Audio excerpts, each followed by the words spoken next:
Shalom, bertemu kembali di tahun baru 2023 bersama saya Edi Lindon sebagai host Anda di program Randau Kehidupan Musim yang Baru. Puji Tuhan, kita telah sampai ke saat ini dan kepada saudara dan saudari sekalian, kami sangat bergembira untuk bersama-sama Anda semua petang ini. Terima kasih diucapkan atas sokongan dan kehadiran virtual Anda semua. Sememangnya banyak perkara yang membuatkan kita boleh berterima kasih, khususnya berterima kasih kepada Tuhan, sumber segala-gala yang kita ada. Dan di musim kali ini, tema kita adalah mengurus untuk Tuhan sehingga Dia datang. Dan topik yang akan kita randaukan hari ini adalah sebahagian daripada keluarga Tuhan.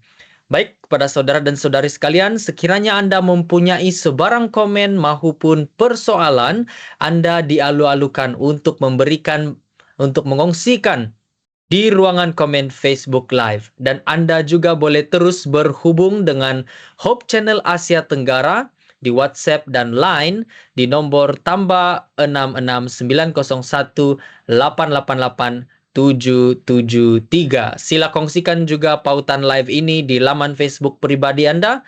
Dan mari kita lebih ramai berandau.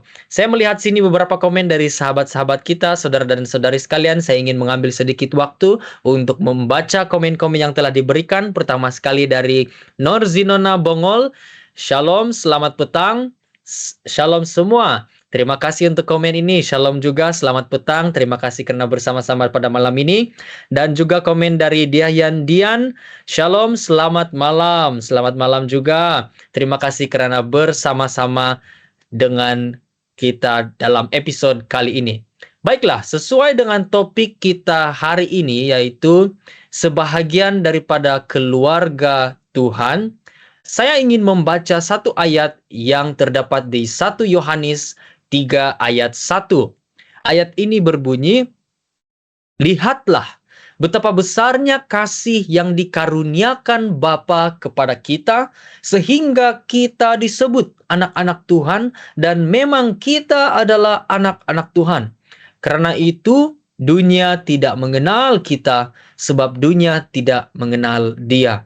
Banyak persoalan yang kita boleh bahaskan juga berkaitan dengan ayat ini. Namun untuk permulaan ini, untuk di intro ini, saya ingin membuka pikiran kita semua. Apakah benar kita anak-anak Tuhan yang perlu bijak mengurus untuk Tuhan sehingga hari kedatangan yang kedua? Mari kita sama-sama lihat pada petang ini. Sebelum kita masuk dalam perbincangan, saya ingin memperkenalkan para panel untuk musim yang baru ini. Baik, panel pertama, Dr. Gerard. Beliau merupakan pensyarah di Asia Pacific International University dalam Fakulti Pengajian Agama. Panel kedua, Pastor Brian. Beliau merupakan pengurus di Hope Channel Asia Tenggara. Dan panel ketiga, Pastor Minsun. Beliau merupakan pastor daerah di Pandamaran dan Klang, Semenanjung, Malaysia. Selamat petang, selamat datang pada semua para panel, dan terima kasih karena bersama-sama dengan saya pada petang ini. Baiklah, mari kita berdoa terlebih dahulu, dan saya akan pimpin di dalam doa. Maha besar, Tuhan yang kami sembah, Tuhan yang maha pengasih, maha penyayang, puji dan syukur sekali lagi kami ucapkan pada Engkau karena kami diberikan kesempatan sekali lagi untuk berandau. Pada petang ini biarlah Roh Kudus-Mu bersama-sama dengan kami. Biarlah Engkau mencurahkan hikmat pada setiap para panel, pada para pendengar khususnya tim Hope Channel dan juga hamba-Mu sendiri. Biarlah kami dapat mengongsikan apa-apa yang kami telah sediakan. Dan biarlah itu menguatkan kami dan memberikan kami inspirasi, pedoman, dan kekuatan. Terima kasih Tuhan. Semua ini kami minta di dalam nama Yesus, Juru Selamat kami semua. Amin. Amin. Baiklah. Sebelum kita mulai Dan di dalam perbincangan, saya sebenarnya suka untuk memberikan sedikit waktu kepada para panel. Mungkin ada sedikit ucapan sesuai dengan tahun baru dan juga episode yang pertama musim yang baru ini. Mungkin kita mulakan dengan pengurus Hope Channel sendiri, Pastor Brian. Silakan untuk sedikit kata-kata luan, Pastor. Ya, shalom dan selamat malam. Selamat bergabung dalam program Randau Kehidupan kita untuk musim yang baru pada tahun yang baru, episode 1 tahun yang baru 2023. Mewakili warga Hope Channel Asia Tenggara, kami ingin mengucapkan ribuan terima kasih di atas segala dukungan dan sokongan Anda semua dalam menjayakan, menyaksikan, dan berkongsikan program-program terbitan Hope Channel Asia Tenggara di Facebook wall Anda semua, kongsikan di WhatsApp, dan apa saja platform media sosial yang Anda telah gunakan untuk menyokong dan menjayakan program terbitan Hope Channel Asia Tenggara. Selamat tahun baru dan semoga azam tahun baru kita akan terus dikekalkan dengan tekad dan azam yang baru, dan semoga apa yang kita impikan pada tahun 2023 ini akan membuahkan kejayaan dan mendatangkan hasil yang baik untuk semua kita. Tuhan memberkati. Amin. Terima kasih Pastor Brian. Sekali lagi seterusnya Dr. Gerard. Apa kabar, Dokter? Selamat tahun baru. Selamat tahun baru. Ya, selamat tahun baru dan salam damai untuk semua pendengar dan juga penonton setia. Kita sudah sampai hari yang kelima hari ini. Kita masih ada 360 hari lagi. Dan saya pikir setiap hari itu kita akan sentiasa diberkati jika kita selalu dekat dan bersandar kepada Tuhan. Amin. Terima kasih Dr. Gerard. Dan juga Pastor Minsun. Selamat tahun baru, Pastor. Ya, selamat tahun baru, Pastor Edil. Tuhan berkati kita, dan saya mengambil kesempatan untuk mengucapkan selamat tahun baru kepada semua viewers yang selalu setia menyertai, memberi sokongan kepada Hope Channel ini. Dan biarlah berkat Tuhan 2023 ini tetap menjadi bahagian kita semua. Kita diberkati dan kita terus menyerlah dalam iman kita kepada Tuhan. Baik, terima kasih Pastor Minsun dan juga para panel yang lain. Dan juga kita mendapat komen sekali lagi dari viewers kita, dari Maximilian Sol. Beliau mengatakan, Shalom Pastor dan semua kita di sini. Shalom, selamat petang, selamat bergabung, dan selamat tahun baru juga kepada semua yang bersama-sama pada petang ini. Baiklah, mari kita terus langsung di dalam perbincangan kita, topik sebahagian daripada keluarga Tuhan.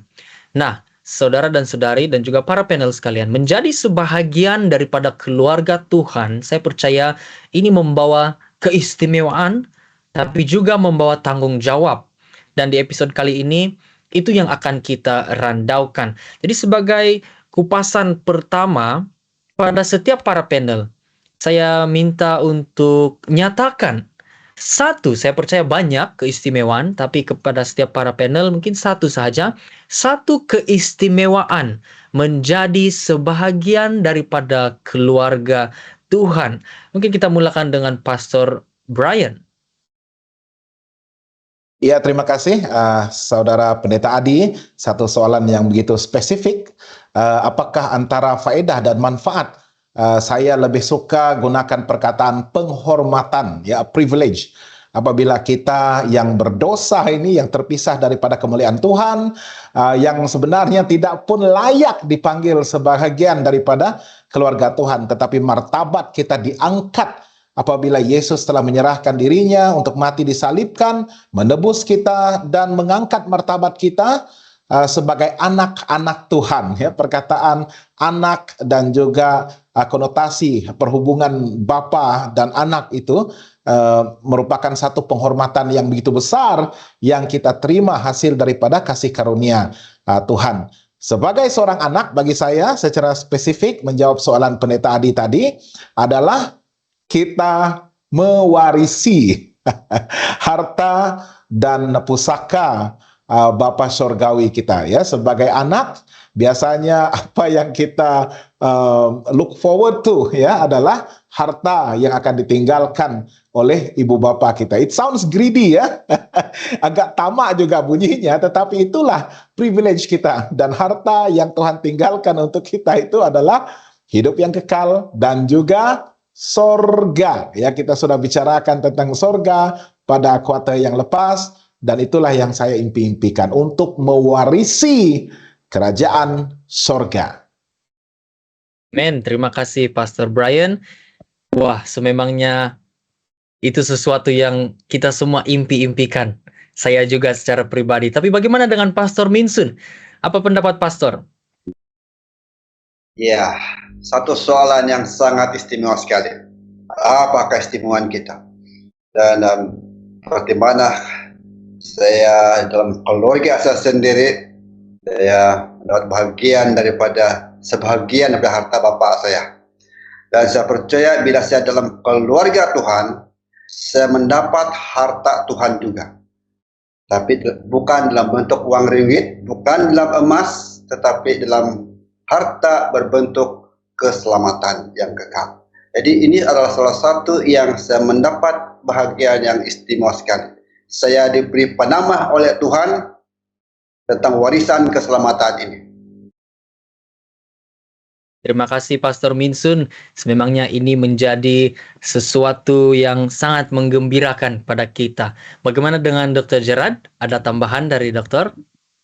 Saya mau memetik daripada ayat Paulus di sini, ayat 17, ya, Roma 8. Dia katakan seperti ini, dan jika kita adalah anak, maka kita juga adalah ahli waris. Maksudnya orang-orang yang berhak menerima janji Allah yang akan menerimanya bersama-sama dengan Kristus, yaitu jika kita menderita bersama-sama dengan Dia, supaya kita juga dipermuliakan bersama-sama dengan Dia. Jadi semua activity, semua hal-hal berkaitan keluarga Allah itu kita mempunyai bahagian di sana. Berkat itu dari segi menerima janji-janji untuk kemajuan hidup, tetapi juga kita juga harus bersedia untuk melalui kesukaran, sebab dalam keluarga Tuhan ini dia katakan tidak selamanya smooth sailing bila kita hidup dalam dunia ini. Baik, terima kasih Dr. Gerard. Wah, saya sangat suka itu, berhak menerima janji-janji Allah. Namun dia bukan juga selalunya smooth sailing. Itu juga poin yang interesting. Namun kita percaya bahwa penjagaan Tuhan itu juga terus berterusan ya.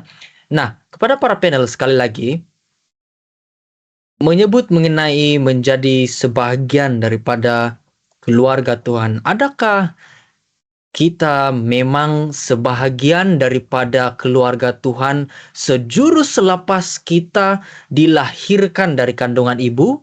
Atau adakah terdapat satu titik masa di mana kita diubah statusnya dari orang yang asing, kemudian diubah menjadi status keluarga Tuhan?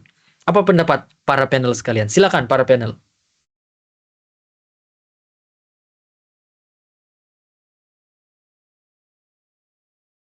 Saya ingin merespon itu ya, Ade. Kalau kita lihat dalam keluarga kita di dunia ini, kita menjadi sebagian daripada keluarga itu karena beberapa hal. Yang pertama, secara natural dia, apabila kita dikandungkan dan dilahirkan di dalam keluarga itu, maka kita menjadi keluarga dia. Oke. Persoalannya, apakah bayi dalam kandungan itu sudah menjadi keluarga bagi keluarga tersebut? Saya pikir itu tidak susah untuk dijawab, sebab dia sudah tinggal bersama-sama hidup di dalam keluarga tersebut dan sudah dinanti-nantikan kedatangannya.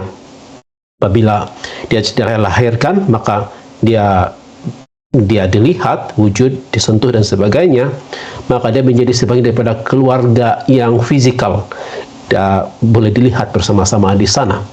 Satu lagi hal kekeluargaan ini, apabila keluarga itu diangkat, sama ada anak itu diangkat, dan kadang-kadang kita melihat kepada ibu bapa dan menjadikan ibu bapa itu sebagai kita panggil keluarga angkat dan sebagainya, maka itu juga menjadi keluarga. Nah, apabila kita melihat kepada keluarga Tuhan ini, kita boleh melihat ini juga dari segi kaitan darah di sana, sebab suatu masa dahulu Kristus telah datang sebagai manusia dan dia menjadi sebahagian daripada kita, dan itu melayakkan dia. Kalau kita lihat kepada satu peraturan dalam buku Imamat, bahwa penyelamat itu ataupun kinsman redeemer ataupun yang penebus harta yang telah dipiutangkan itu hanya boleh dilakukan oleh mereka yang mempunyai kaitan darah. Jadi Yesus adalah itu, dia adalah kaitan darah kita dalam keluarga Tuhan. Pada masa yang sama, Paulus juga mengatakan bahwa kita ini telah diangkat bersama-sama dengan Kristus. Jadi kita ini telah dijadikan anak angkat yang telah menjadi anak yang sebenarnya di dalam keluarga Allah itu karena Kristus di sana. Jadi kita adalah keluarga disebabkan apa yang dilakukan oleh Tuhan kepada kita. Nah, apakah kita sudah menjadi keluarga Tuhan sebelum kita dibaptiskan? Tuhan lebih melihat kepada bagaimana hati kita itu tertuju kepada Dia. Jadi bila hati kita sudah tertuju kepada Dia, maka saat itulah kita menjadi keluarga Dia, walaupun mungkin kita belum dibaptiskan pada saat itu. Jadi bila kita melihat dalam buku Roma bab yang ke-8 itu dengan jelas mengatakan mengenai bagaimana itu berlaku. Kamu boleh baca itu daripada ayat yang ke-14. Dia katakan, Roma 8, semua orang yang dipimpin roh Allah adalah anak Allah. Sebab kamu tidak menerima roh perbudakan yang membuat kamu menjadi takut lagi, tetapi kamu telah menerima roh yang menjadikan kamu anak Allah. Oleh roh itu kita berseru, ya Aba, ya Bapa. Roh itu bersaksi bersama-sama dengan roh kita bahwa kita adalah anak-anak Allah. Dan karena itulah apa yang dilakukan oleh Tuhan melalui Kristus itu, kita boleh memanggil Bapa kita di surga sebagai Bapa. Satu ungkapan yang sangat intim. Kalau dalam keluarga saya, perkataan Papa itu adalah panggilan intim. Dalam keluarga lain itu dipanggil Daddy. Dalam keluarga yang lain mungkin ada panggilan yang lain, tetapi itu adalah satu panggilan intim dalam keluarga, dan itu sangat-sangat istimewa. Ya, Saudara Pendeta Adi, saya ingin menyambung apa yang Dr. Gerard sebutkan tadi, yang menarik perhatian saya. Apabila kita menerima penghormatan ataupun menjadi sebahagian daripada keluarga seseorang itu melalui dua, ya. Satu adalah secara biologi, ya, di mana kita dilahirkan dalam keluarga itu, dan kalau keluarga itu sudah pun menjadi milik Kristus, ibu bapanya adalah orang yang beriman dan percaya, dan menjadi tugas dan tanggung jawab ibu bapa itu untuk memelihara iman di dalam keluarga itu, dan untuk membolehkan anak itu bertumbuh di dalam iman dan pengetahuan akan Yesus, sehingga secara biologisnya pun anak itu boleh berpotensi, ya, untuk mewarisi iman ibu bapa dan seterusnya menjadi sebahagian daripada keluarga Allah, walaupun sebelum mereka dibaptiskan ataupun membuat keputusan pribadi mereka, ya. Dan mereka bertumbuh dalam suasana atmosfera kasih sayang dan juga iman yang dipelihara oleh ibu bapa. Dan yang kedua tadi kita sebutkan diangkat, ya, dan ini adalah mengingatkan saya satu terma yang kita ada juga sebut pada episode-episode ataupun musim lepas, covenant, ya, di mana perjanjian yang telah pun dimeteraikan oleh Allah dan juga Abraham dan keturunannya, ya, sehinggalah kepada hari ini kita percaya, ya, secara spiritual, secara rohani, kita diangkat menjadi sebahagian daripada keturunan Abraham itu, ya, sebahagian daripada suku Israel itu, ya, dan melalui iman dan percaya kita kepada Allah, dan juga melalui iman dan percaya kita kepada pelayanan Kristus sebagai juru selamat pribadi kita. Ya, jadi kita diangkat, yaitu satu penghormatan yang besar. Saya sebutkan tadi di awalnya, kita pun tidak layak, ya, kalaupun Tuhan ingin mengangkat kita dalam keadaan kita yang berdosa, itu sebenarnya sangat sukar untuk dijustifikasikan, dibenarkan, ya, bagaimana kita boleh dan layak diangkat menjadi anak-anak Tuhan kalau tidak melalui pengorbanan Kristus, penebusannya, tindakan penyelamatannya itu disalib, ya, sehingga kita privilege. Saya ingin bacakan Efesus pasal yang kelima ayat yang ke-8, ya. Efesus pasal yang kelima ayat 8 mengatakan, memang dahulu kamu adalah kegelapan, tetapi sekarang kamu adalah terang di dalam Tuhan, sebab itu hiduplah sebagai anak-anak terang, ya. Walaupun dahulu kita ini adalah kegelapan, mungkin pada waktu itu kita masih belum lagi mengenal Tuhan, hidup dalam keadaan berdosa, dirantai oleh dosa, tetapi setelah kita dimerdekakan, dibebaskan oleh kasih Kristus, maka kita sekarang berada bersamanya dalam terangnya yang ajaib dan menjadi sebahagian daripada keluarga angkat, memiliki perjanjian, the covenant yang boleh kita tuntut dan klaim daripada Tuhan itu.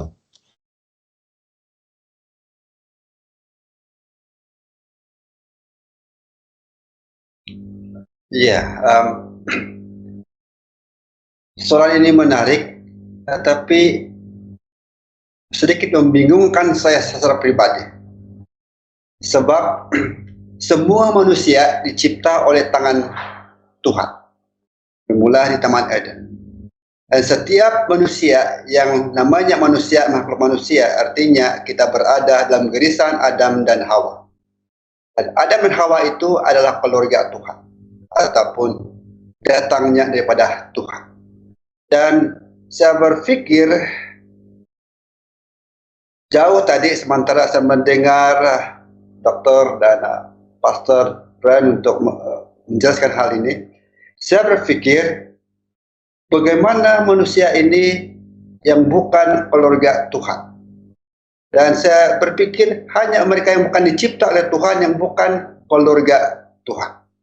Tetapi saya berpikir apa yang menyebabkan kita terpisah dalam keluarga Tuhan ini adalah karena dosa yang telah terjadi di Taman Eden. Dan walaubagaimanapun dalam konteks ini barangkali kita masih dalam keluarga Tuhan, tetapi dalam warisan keselamatan itu kita telah tersasar karena setan telah membawa manusia ke dalam dosa dan terpisah oleh janji ataupun keselamatan Tuhan. Hari ini setiap kali ada pembaptisan, seringkali diumumkan bahwa welcome to the God's family, dalam keluarga Tuhan. Jadi seolah-olah saya membayangkan sebelum ini dia bukan keluarga Tuhan, tetapi ini sahaja selalu diungkapkan oleh manusia apabila adanya orang yang bertobat dibaptiskan dalam situasi ini. Artinya saya melihat dalam situasi ini bahwa manusia yang telah berdosa dan kita telah kembali kepadanya dan bersatu dengan keluarga Tuhan untuk merangkul keselamatan yang telah dijanjikan oleh Tuhan kepada kita. Jadi saya memikirkan bahwa kita bersatu dengan Tuhan kembali melalui baptisan dalam penerimaan kita kepada Yesus. Ini saja pendapat saya waktu ini. Ya, terima kasih para panel semua dan juga terima kasih Pastor Minsun. Iya, sangat menarik perspektif yang dikongsikan oleh Pastor Minsun dan memang benar kalau Tuhan telah menciptakan Adam dan Hawa dan mereka ini keluarga Tuhan, maka semua yang dipanggil ataupun yang kita panggil manusia itu sepatutnya keluarga Tuhan. Yang bukan keluarga Tuhan adalah yang tidak diciptakan oleh Tuhan, yang bukan manusia. Dan menarik sekali perspektif itu. Dan saya terpikir juga kalau kita ingin bergantung kepada status Adam dan Hawa itu, maka kita juga harus saya rasa mewarisi status mereka itu manusia yang berdosa, dan kita mengetahui apabila mereka ini berdosa, mereka ini bermusuhan dengan Tuhan dan dosa itu telah memisahkan mereka, maka diperlukan suatu pembebasan ataupun penyelamatan.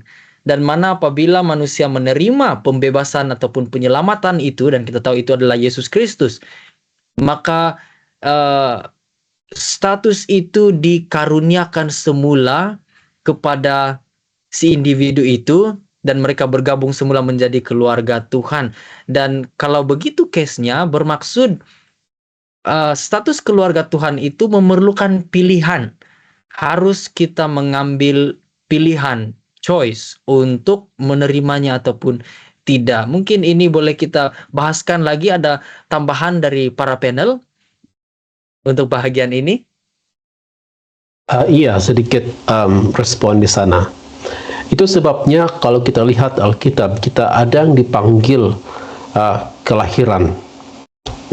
Dia dipanggil seperti yang Yesus katakan kepada Nikodemus, kalau kamu tidak dilahirkan semula, kamu tidak akan melihat kerajaan surga.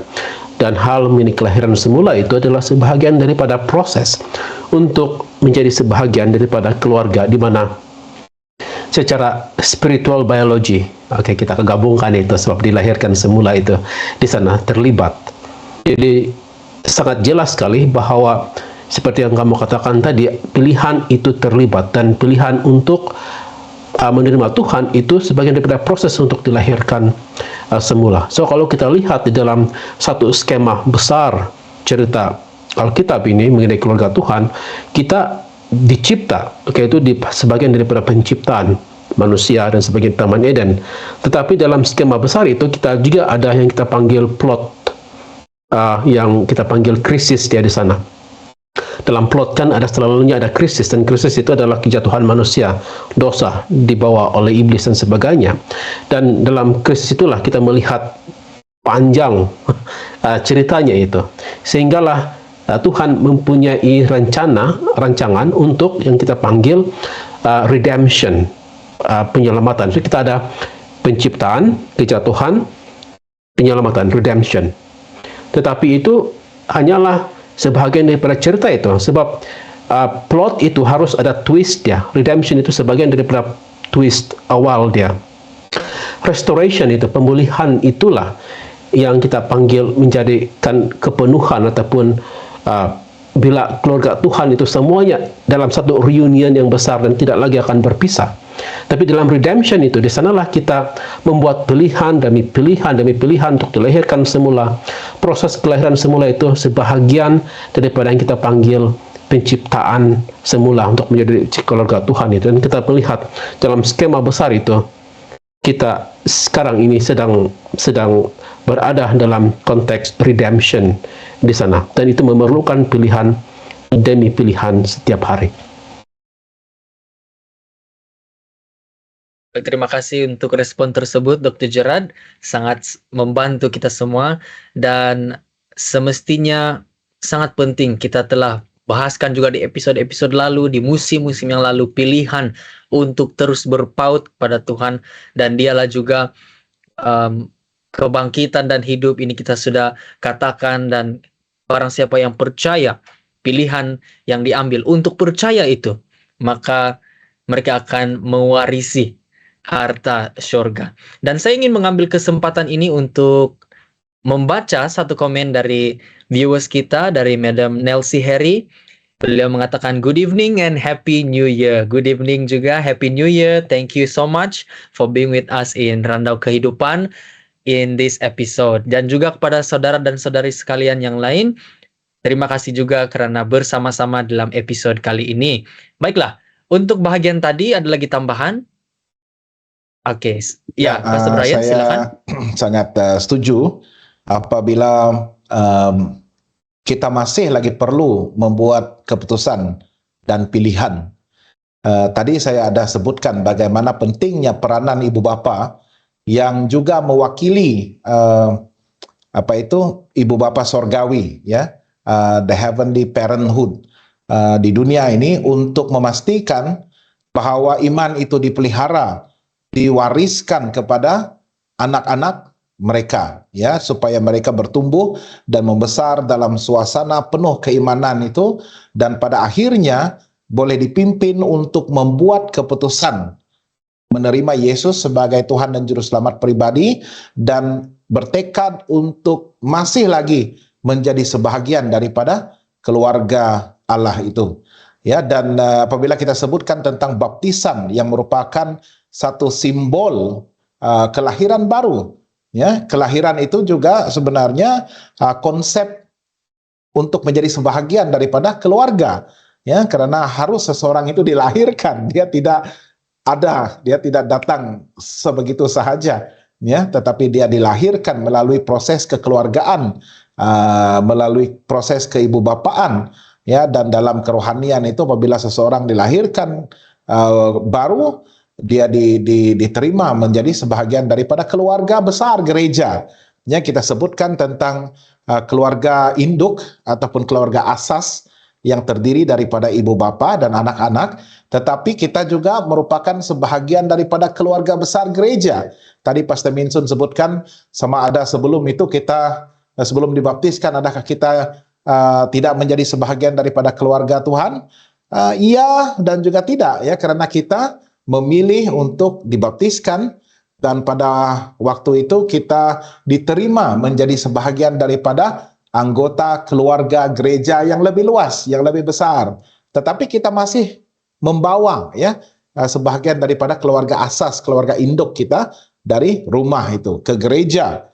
Ya, dan peranan dan tanggung jawab kita di gereja adalah juga begitu besar, ya, karena kita dituntut untuk melayani, untuk melibatkan diri dalam aktiviti-aktiviti gereja, menginjil, bersaksi, dan sebagainya. Sebagai sebuah keluarga besar, untuk memastikan kerajaan surga itu harus didirikan, harus dipersiapkan bagi kedatangan Yesus yang kedua kali. Ya, jadi perlu ada keputusan pada setiap peringkat, ya, dan ibu bapa memainkan peranan untuk membantu anak-anak mereka supaya membuat keputusan dan pilihan yang tepat. Dan apabila mereka sudah dibaptiskan, gereja mempunyai peranan untuk memberikan sokongan, mendukung dalam doa, dan untuk membimbing, to nurture yang baru lahir itu, supaya mereka boleh bertumbuh dan membesar dalam suasana penuh kasih sayang, penuh rasa hormat, dan menjadi sebahagian daripada keluarga besar gereja Tuhan. Baiklah, terima kasih Pastor Brian untuk tambahan tersebut, dan sangat penting sekali untuk kita ingat juga kembali kepada melihat pada Tuhan, dan semestinya apabila kita bergabung di dalam menjadi sebahagian daripada keluarga Tuhan, kita sangat bersyukur dan berterima kasih karena begitu besar kasih Tuhan sehingga kita dipanggil anak-anak Tuhan. Itu yang kita bacakan di awal tadi.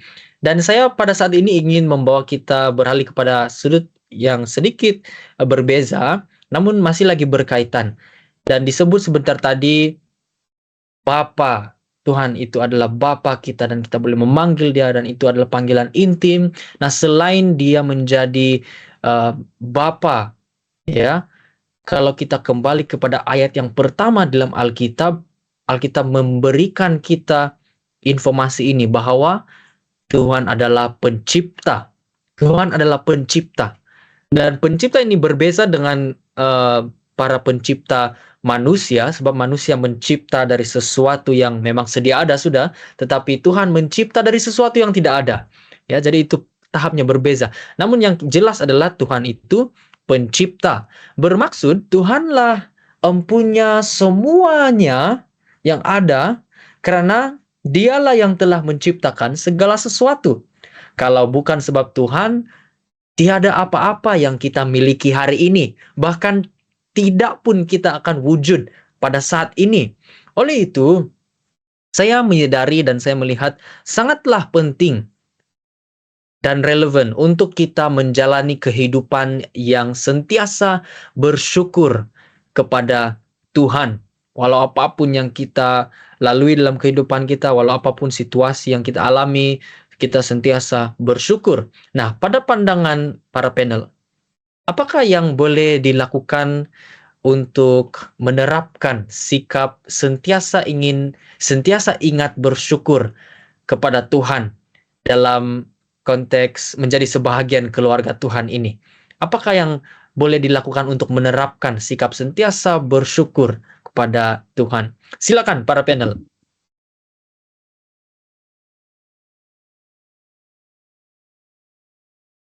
Saya suka berpikiran seperti ini. Setiap kali kita melakukan sesuatu ataupun bertindak, kita selalu dipengaruhi oleh perspektif kita.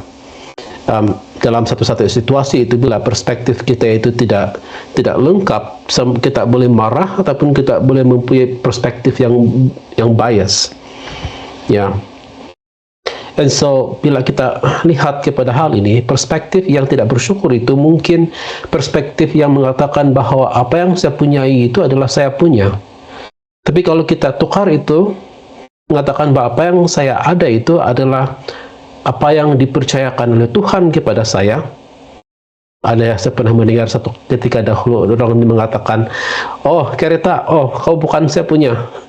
Ataupun smartphone, kamu bukan milik saya, seperti itu. Semua yang kita ada itu bukan milik kita, tetapi diberikan ataupun dipercayakan oleh Tuhan kepada kita untuk diurus. Oleh itu kita mempunyai perspektif yang berbeza daripada, oh ini saya punya, saya boleh lakukan apapun yang saya mau, ataupun oh ini Tuhan punya, saya harus menguruskannya dengan baik.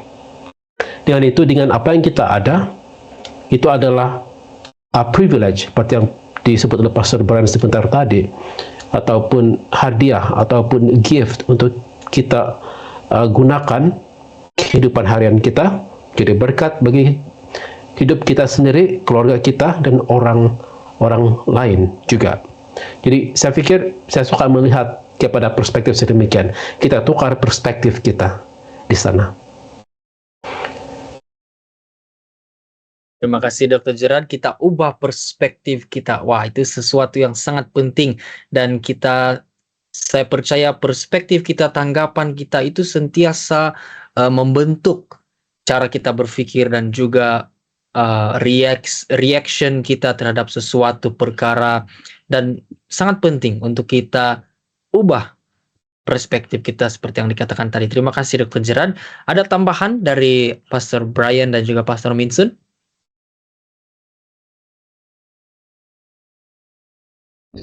Ya, mengapa kepentingan bersyukur ini kepada Tuhan, ataupun apa yang menyebabkan kita merasa ingin bersyukur kepada Tuhan? Ya, kepada saya ada dua perkara yang ingin saya suggestkan bagi saya sendiri. Pertama, merasa Tuhan sangat penting dalam kehidupan kita. Kedua, kita merasa tidak berdaya tanpa Tuhan. Artinya, bila kita meletak Tuhan di garis utama dalam kehidupan kita, dan kita merasakan bahwa apapun pencapaian kita itu adalah hasil daripada hubungan kita dengan Tuhan, dan menyebabkan kita mengembalikan rasa penghargaan kita kepada Tuhan, dan merasa kepentingan Tuhan dalam hidup kita. Kita tidak akan berkira semadah besar ataupun kecil yang kita dapat. Kita akan mengembalikan rasa terima kasih.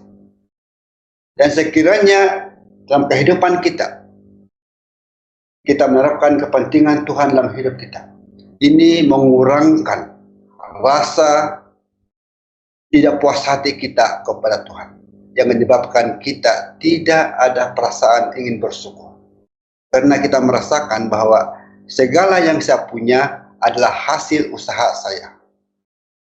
Segala yang saya capai ini adalah titik pelu dan usaha keras saya.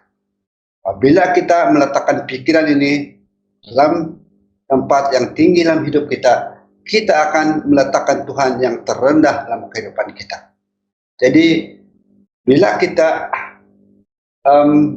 hilang tumpuan kepada Tuhan, artinya kita telah meninggikan diri kepada Tuhan dan kita akan kehilangan rasa syukur kepada Tuhan. Saya mendengar orang-orang tertentu bahwa apapun dia dapat dalam hidup dia akan bersyukur. Sedikit-sedikit bersyukur Tuhan, syukur Tuhan.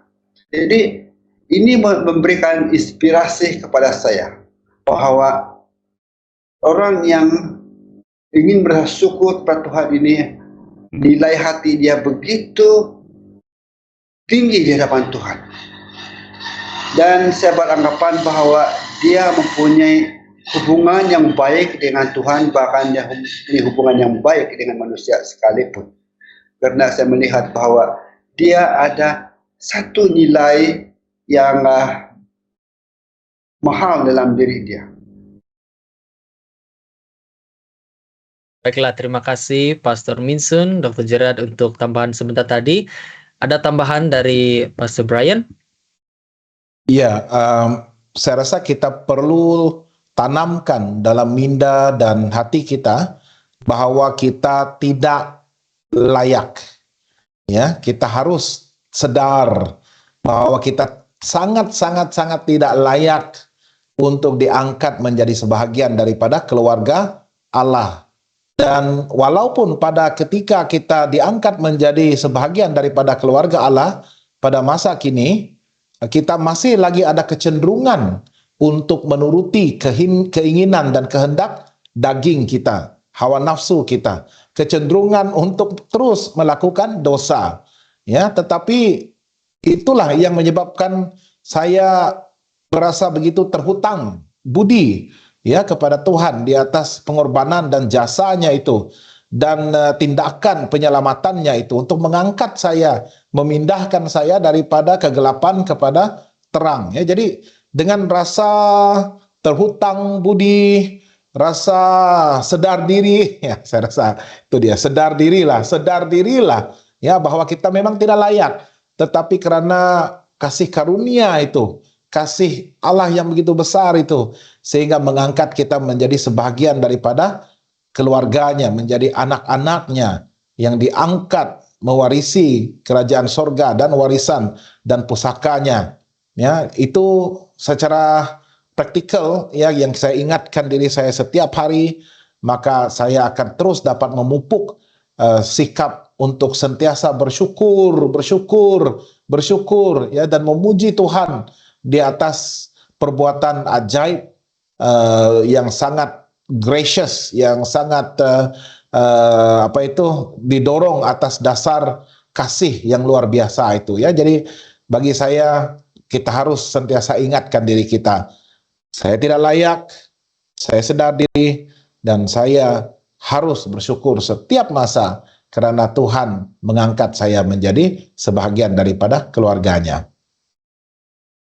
Terima kasih untuk tambahan tersebut, Pastor Brian.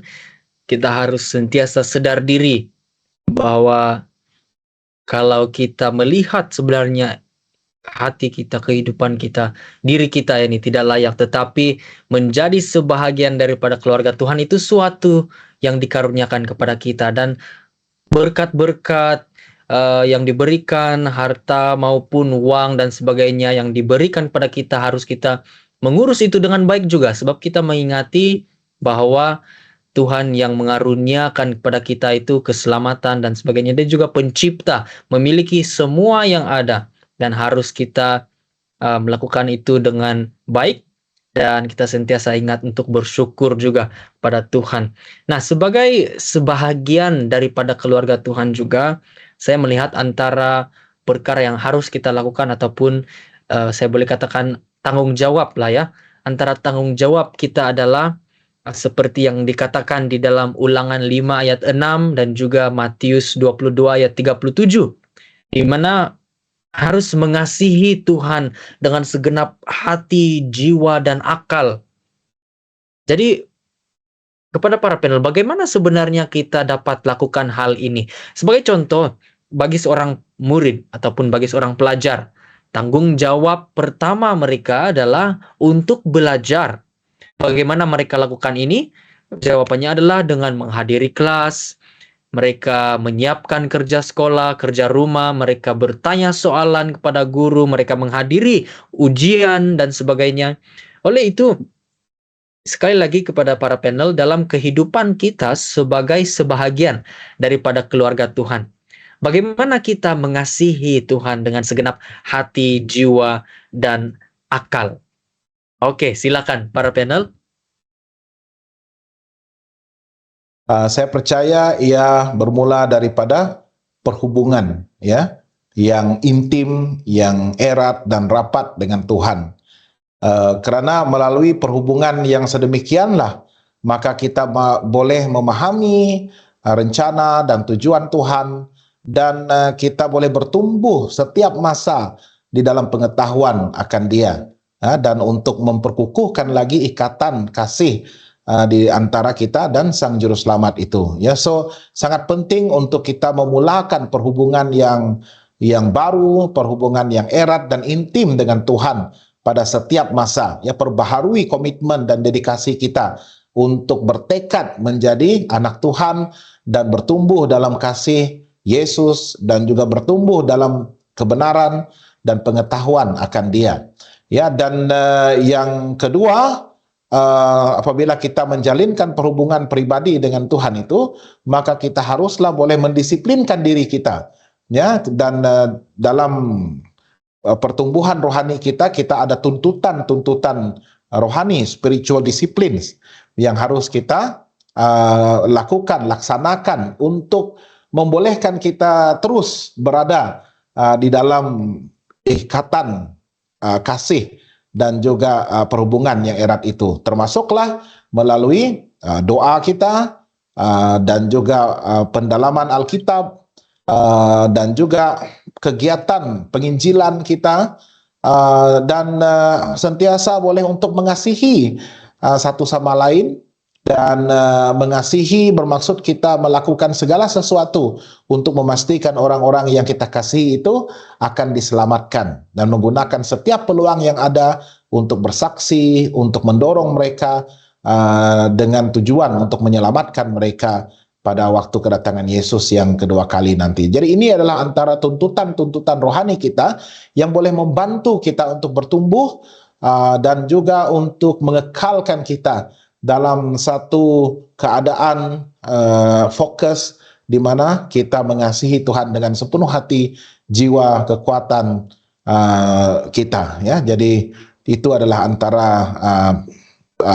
praktikal yang kita boleh gunakan. Terima kasih Pastor Brian, sangat menyeluruh dan sangat luar biasa sekali. Terima kasih untuk pencerahan dan tambahan sebentar tadi. Ada lagi tambahan dari Dr. Gerard mungkin ataupun Pastor Minsun? Iya, saya ingin menambah sedikit di sini. Sebab bila kita lihat apa yang dikatakan oleh Ulangan itu dan juga Matius, di mana Yesus menyentuh itu, dia melihat kepada akal, budi, jiwa, hati dan sebagainya. So bila kita melihat kepada apa yang dikatakan itu, dia didahului dengan with all your heart, dengan daripada dalam itu, daripada dalam. Jadi dia bukan sahaja, kita bukan sahaja di-convince secara logik, okay, ini yang sepatutnya, tetapi kita juga mempunyai kepercayaan yang menyeluruh. Kita ada conviction bahawa kita harus mengasihi Tuhan. Dan disebabkan itu, dalam mengasihi itu kita melihat kepada hati, pikiran dan sebagainya. Kita melihat kepada jiwa, dan jiwa ini bukan saya melihat kepada dalaman, tetapi dia melihat kepada individu itu sendiri. Okay, dia melibatkan fizikal dan juga hal-hal yang membantu dalam perkembangan fizikal dia. Jadi di sini kita boleh melihat dalam individu itu secara holistik, dia mengasihi Tuhan sepenuhnya. Jadi di dalam diri dia mengasihi Tuhan sepenuhnya, di dalam apa yang disebut oleh Pastor Brown tadi, spiritual disciplines, tetapi dia juga ditranslate di dalam kehidupan harian dia, dalam aktiviti-aktiviti harian dia, pilihan-pilihan dia setiap hari, dalam kesehatan, dalam sosial, dalam pikiran, di dalam apapun, interaksi, dan juga apa yang dia boleh lakukan untuk memenuhi amandat agung Tuhan itu sendiri. Jadi sini kita harus melihat kepada holistik untuk mengasihi Tuhan di sini. Dan untuk dikaitkan dengan tema itu, mengasihi Tuhan itu sepenuhnya itu bukan sahaja apa yang kita lakukan untuk diri kita, tetapi apa yang kita lakukan, bagaimana kita lakukan terhadap diri kita, tetapi dia juga akan memberikan pengaruh kepada orang di sekeliling kita. Bukan kita membuat keputusan tetapi tidak menghiraukan apakah itu memberi berkat ataupun menyinggung orang lain, menyandung orang lain. Jadi kita harus melihat kepada itu semua. Itu yang kita lihat holistiknya kita mengasihi Tuhan.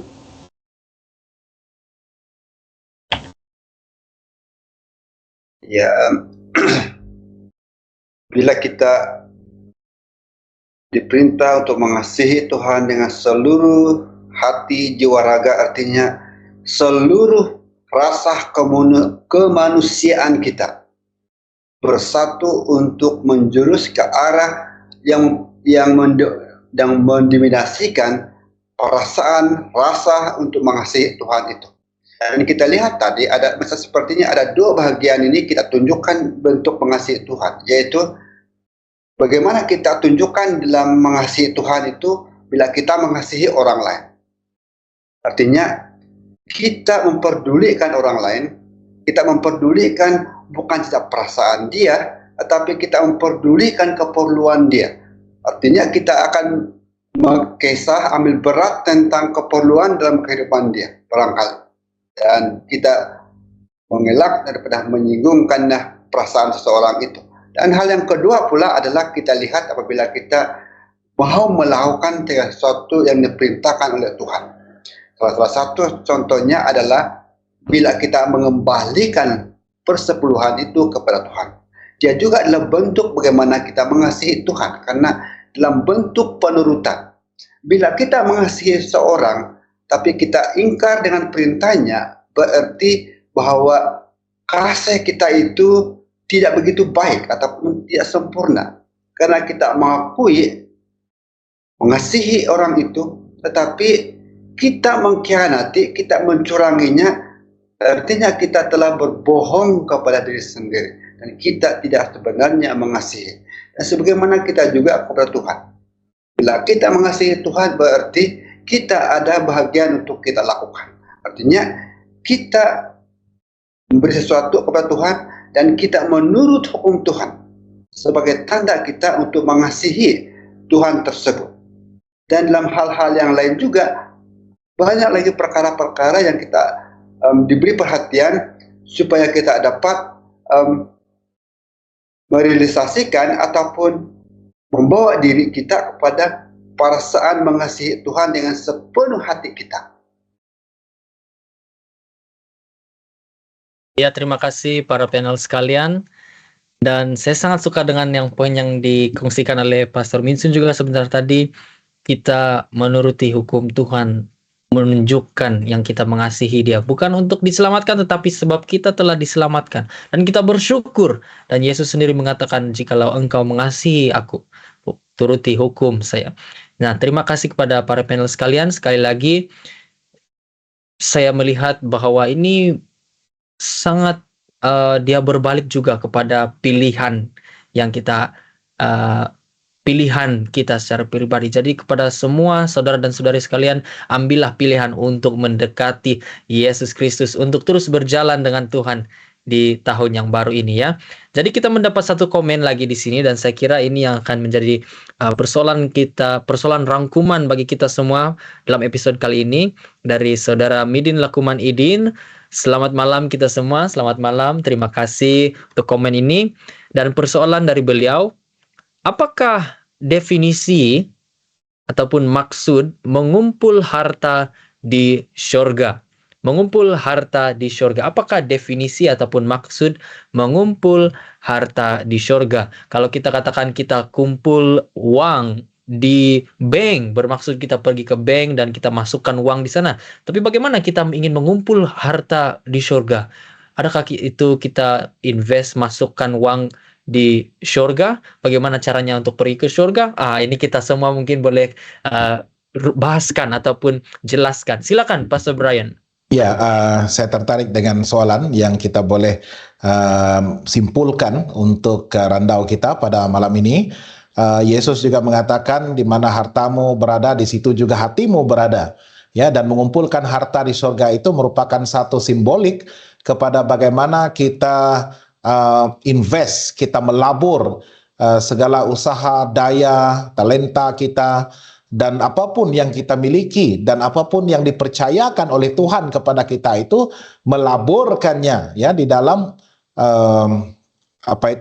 perjalanan keselamatan kita. Ya, saya tidak akan menggunakan usaha penyelamatan karena kita diselamatkan bukan daripada hasil usaha tangan kita, tetapi merupakan kasih karunia Tuhan ya, dan itu adalah anugerah yang Tuhan berikan kepada kita. Tetapi kita diberkati dengan kasih untuk melakukan perbuatan baik ya, karena sebagai anak-anak terang, sebagai orang yang sudah menjadi sebahagian daripada keluarga Allah, kita seharusnya boleh memuliakan Tuhan melalui apa yang dipercayakan, diamanahkan Tuhan kepada kita, termasuklah bagaimana kita menguruskan hal ehwal pribadi kita, menguruskan keluarga kita, menguruskan pelayanan Tuhan yang diberikan kepada kita ya, dan juga uang ringgit kita ya, kita gunakan untuk mendirikan kerajaan surga. Itu merupakan pelaburan kita mendukung pelayanan di dalam gereja ya, dan itu merupakan sebahagian daripada cara bagaimana kita mengumpulkan harta ya, perbuatan baik itu.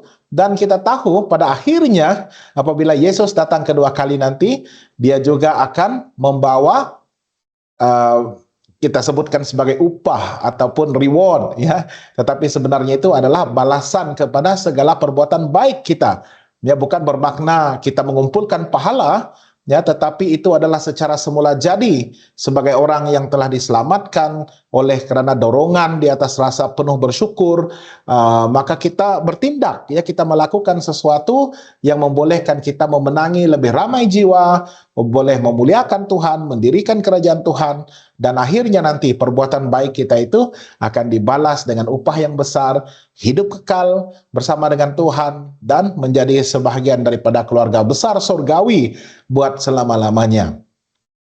Saya ingin menutup ya dengan menyanyikan satu rangkap daripada lagu yang begitu sering dinyanyikan untuk mengingatkan kita bahwa kita adalah sebahagian daripada keluarga besar Tuhan.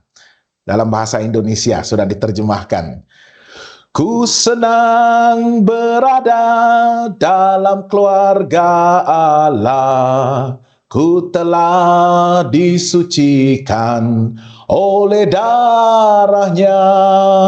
Bersama Yesus menjadi warisnya. Karena ku menjadi bagian keluarga Allah. Biarlah kita terus senang bersyukur karena menjadi sebahagian daripada keluarga besar Allah. Terima kasih Pastor Brian untuk respon sebentar tadi dan juga lagu istimewa ya yang menjadi rangkuman untuk episode kita yang pertama. Dan juga kepada saudara dan saudari sekalian, terima kasih karena telah bersama-sama dalam episode kali ini yang sebenarnya sangat istimewa dan sangat indah sekali perbincangan yang menjadi dasar untuk musim kali ini juga ya. Jadi saudara dan saudari sekalian, jangan lupa untuk terus menyertai kami di episode-episode yang seterusnya. Jadi sekali lagi kita sangat bersyukur karena kita mendapat bagian dalam keluarga Tuhan. Namun kita terus membuat pilihan itu setiap hari untuk berjalan terus, untuk terus setia pada Yesus Kristus. Dan kita mendapat komen dari saudara kita, sahabat Jebit Jeth. Amin dikatakan. Amin, terima kasih untuk komen tersebut. Baiklah, ada tambahan terakhir dari para panel?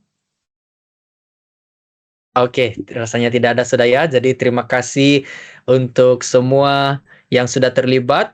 Mari kita tutup dengan doa penutup. Saya undang Dr. Gerard untuk berdoa. Pada berdoa.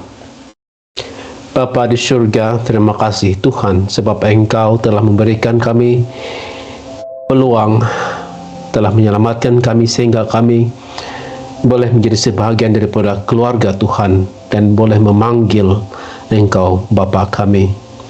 Dengan itu kami semua adalah saudara bersama di dalam satu keluarga yang besar di mana Tuhan telah Bapa dan juga ketua dalam keluarga ini.